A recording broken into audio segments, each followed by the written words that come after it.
December 25th, 2020, a 63-year-old man named Anthony Quinn Warner drove his RV to Nashville, Tennessee's 2nd Avenue and woke up nearby residents with the sound of a robotic digital female voice coming from his RV, warning everyone around the vehicle to evacuate the area. This area must be evacuated now. This area must be evacuated now. If you can hear this message, evacuate now. If you can hear this message. Soon, the female voice repeatedly mentioned that the RV was going to detonate, and a little after 6 a.m., the voice became more and more insistent, announcing that the vehicle would detonate in 15 minutes. In the bodycam footage that was later released by the authorities, a group of Nashville police officers can be seen walking around the downtown area, urging any stragglers to evacuate for their own safety. So you're not doing anything wrong, okay? You're not in trouble, but there is something serious happening down the roadway. Go for 11. Okay? Do you mind going down to 2nd and Where do they need to go when they are evacuated? That's so weird. That's like something out of a movie. Like The Purge? Yeah. Evacuate now. Watching the Evacuate now. Stay clear. Vehicle. Stay clear. Vehicle. The robotic voice and its ominous warnings give the whole scene an extremely eerie vibe, like, as the police officer mentioned, something out of the movie The Purge. Strangely, the RV also broadcasted snippets of the 1964 hit song Downtown by Petula Clark, which is a song about how if you're ever feeling sad or lonely, you should go downtown and you'll feel better in the hustle and bustle of the city. Unfortunately, the robotic voice wasn't bluffing, and just 15 minutes later, the RV detonated near the AT&T building, causing damage to more than 50 buildings and even collapsing a few of them with its massive blast radius. In the aftermath of the incident, the cops can be seen assessing the damage and moving nearby pedestrians to safety through bodycam footage that can only be described as apocalyptic. Second Broad. Commander 425, are you 10-4? He's in 4. Are you guys okay? Yeah. No, I guess. Where's your car? How you doing? Okay, go to your car. What's going on? 217, myself and 215 are off our route. Command, make sure all units are direct. There may be ammo in that vehicle. We don't need anybody coming up the 2nd Avenue exposed. You okay? Yeah, I'm good, man. I appreciate it. Even though the explosive inside the RV was extremely powerful, the cops managed to evacuate most of the nearby residents, and thankfully nobody outside the RV lost their lives. Although 3 people were injured and had to be hospitalized after the vehicle incident, the only person who lost his life was Anthony Warner himself, who was still inside the vehicle at the time of the detonation. After the incident, the authorities started digging deep into Anthony's past to figure out what could have caused him to do something so insane, and what they found was pretty disturbing. As it turned out, Warner was pretty much a paranoid loner obsessed with conspiracy theories about shape-shifting alien lizards that were trying to take over the world. It was also revealed that 16 months before the explosion, Warner's girlfriend had called the cops to report that Anthony had been building explosives inside the RV outside their home. Even more disturbingly, less than a week before Christmas, Warner's neighbor had reportedly asked him if Santa was going to bring him anything good for Christmas, to which Warner replied, "Oh yeah, Nashville and the world are never going to forget me." But despite the clear desire for attention, the cops never managed to truly figure out Warner's motive, and it was eventually concluded that he probably didn't want to hurt anyone, and that a fatal cancer diagnosis mixed with other factors had contributed to Warner's declining mental health. On March 9th, 2023, at around 12:30 p.m., an anonymous caller dialed 911 and told dispatchers that a man that had just run into a food market on Cleveland's Central Avenue was claiming that he had just been kidnapped. As soon as police arrived, they were able to talk to the alleged victim, and the jarring conversation was captured on one of the cops' body cams. I went over there to fix his busted pipe for his washing machine. Okay. And I was putting a water line for his ice and for his refrigerator. And when I got downstairs, another dude came out. They had guns on me and they robbed me. I mean, they tied me up. They had plastic laying on the ground. Disturbingly, the zip ties and duct tape that were used in the kidnapping can still be seen on the man's body as he explains what happened to him. As the victim mentions to the cops, the perpetrators forced him into his own van, robbed him, and then held him for ransom before he managed to escape. So they put this on my face, They get me in my van, and they bring me over here. They turn the location up on my phone. One of the guys is in back with me. And which way did the car go? Huh? Where the car go? It was parked this way, and I ran all the way down here to here. We were parked right over there. You're parked on 49? What kind of car was it? It's my van. As the cops later found out, the main perpetrator was 51-year-old Ahmed Johnson, whom the victim had been in federal prison with at some point in his life. After digging deeper into the case, they uncovered the whole story of the kidnapping. As the victim mentioned in the video, the kidnapper had hired him for a plumbing job, and when he arrived at the house in Cleveland's Buckeye Woodhill neighborhood, he was led downstairs where he would allegedly be shown the leaky pipe that he had to fix. Once downstairs, Ahmed led the victim to another room, where another man jumped out and held him at gunpoint. After stealing his phone and Apple Watch, the kidnappers bound the victim and put him into the back of his own van. As the perpetrators drove the van towards the city's central neighborhood, they made the victim call a friend and bring around $15,000 to a nearby gas station in exchange for his return. But as the van slowed down, the victim somehow managed to jump out and ran down East 49th Street.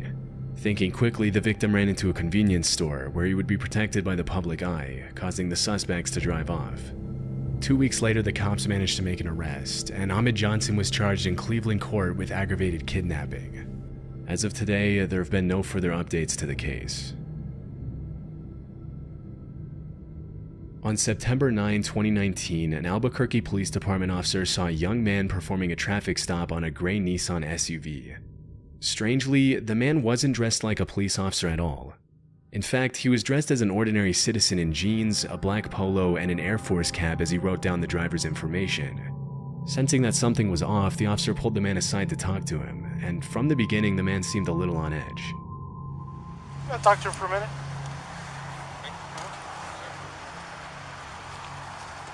I do. What's going on? Let's talk back here real quick. Who do you work for? Early Country Talk. Oh, okay. I know, I'm under-equipped. Okay, because normally you do, if you're out here, man, if you're making a traffic stop, you're just gonna have to stop, dude. Alright? Do you have an ID with you? I mean, this is all I got. I mean, like I said, I'm under-equipped. I was just heading over there to the courthouse. To the courthouse for what? To get my crap. Okay. I know, it makes no sense. I caught him going 120 down I-40. Okay. Why do you have lights on this vehicle? Personal? I know. Do you have an ID with you at all? No, I keep it on my uniform. The man claims that he was on his way to the courthouse when he pulled over the driver of the gray Nissan. Suspiciously though, he claims he doesn't have any sort of identification on him because he allegedly left it inside his uniform. After a bit of questioning, the man says his name is Brendan Wazinski and confesses that he was using his personal vehicle to pull over civilians, but insists that he's been an officer of the law for 3 years. Simple. And I'm not here to mess with you, man. It's just the thing is, yeah, he was speeding, dude. You could have called it in, and because if you get into shooting, you're screwed. Right. All right, man. I understand. Right. This, for starters, I know this looks really bad. Right. This looks really bad. This screams whacker. Right. How long you been on? About 3 years. Okay. I've been on for like 13 years. All right, so. After checking the database, the officer notices Brendan's name doesn't pop up on any nearby law enforcement agency's list, and at that point his only option is to put the suspect in the back of his vehicle while he waits for his supervisor to figure things out. Less than 5 minutes later, Brendan gets cold feet and confesses that he's not a real cop.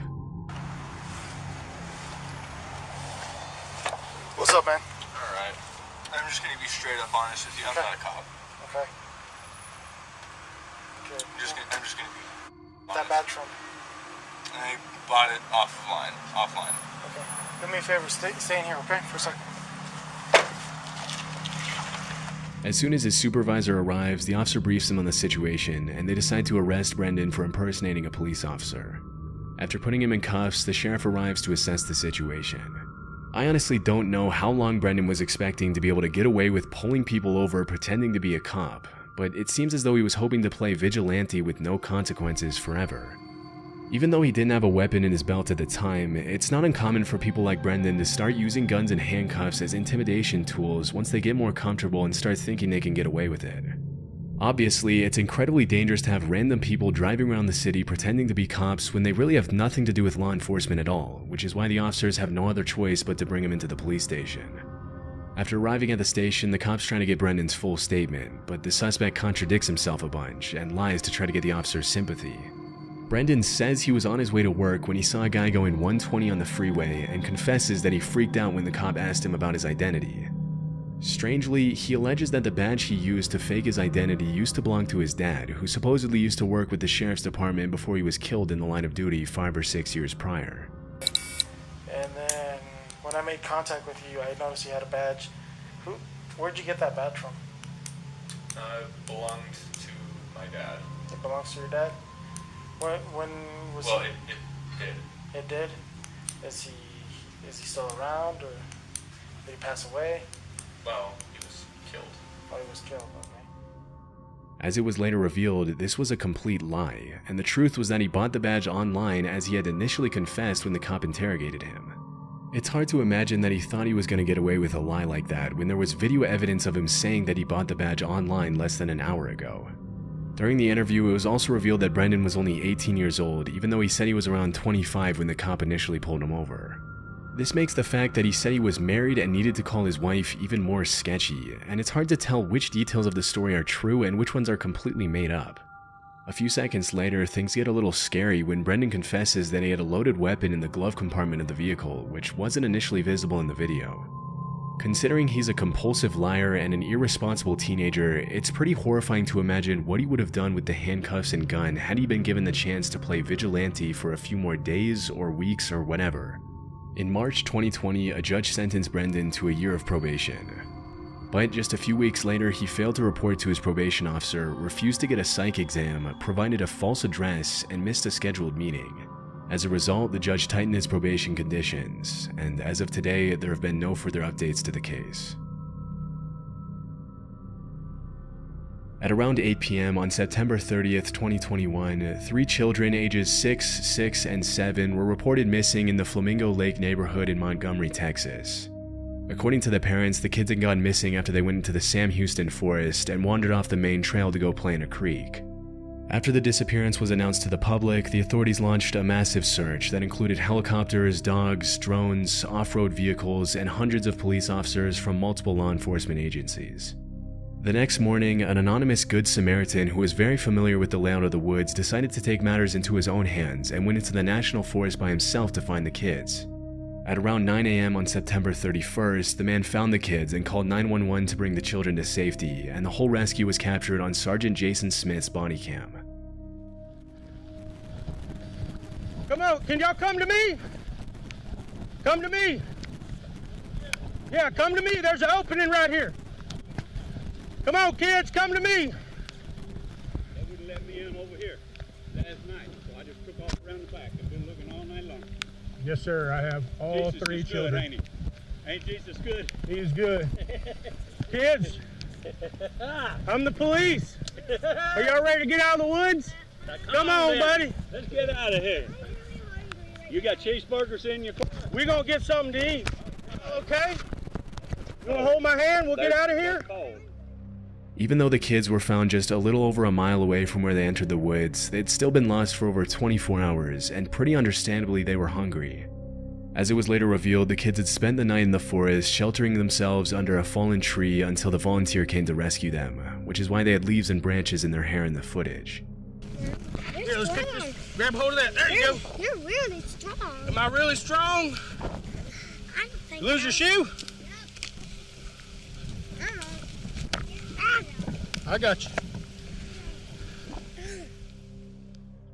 Even though they had spent the night with minimum shelter and hadn't had anything to eat for 24 hours, the children still seemed to be in pretty good spirits as Sergeant Smith escorted them out of the woods, and toward the end of the video he can be seen guiding them to the clearing where a bunch of cop cars sit waiting for them.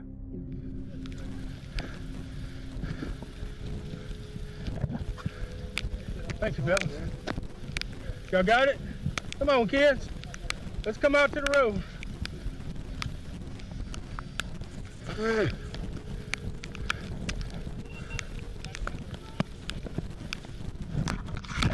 Whoa, good. What? There you go, buddy. Look at you. You made it.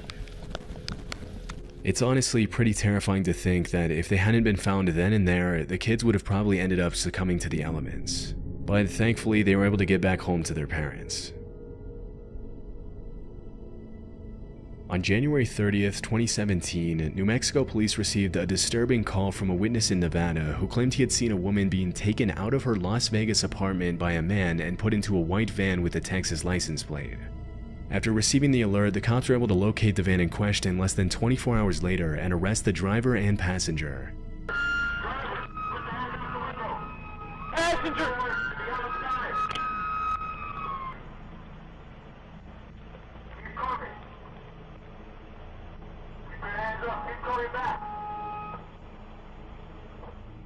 Once the suspects are out of the vehicle, the cops approach the white van, and that's when they find something incredibly disturbing. Put a camera on this thing. Got a camera. Do you need a... Oh my God, thank you. Okay. That it? Rolling? Okay, it's rolling. Okay, Okay, we're gonna get you out of here, okay? I got pictures of her and I got pictures of the chains. In the back of the vehicle, the cops find a woman named Jane who is chained to the floorboards of the van by the suspects, and as soon as the officers set her free, she gives them her disturbing testimony. According to the victim, the man who was driving the getaway van was her ex-boyfriend Jack, who broke into her apartment and took her. Even though she fought hard to escape, Jack was trained in mixed martial arts and was a lot heavier than her, and it didn't take him long to take her out of her home. Jane assumed it was her neighbors who saw the altercation and called the police, and it was thanks to that 911 call that the cops were able to rescue her.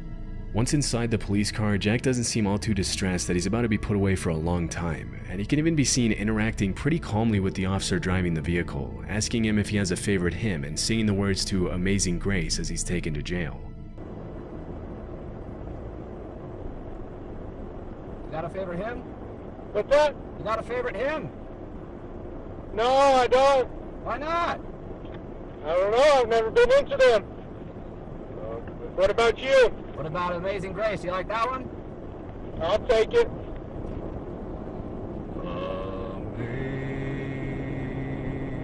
Amazing Grace, how sweet. As it was later revealed, Jack's accomplice in the kidnapping was 19-year-old Samuel Brown.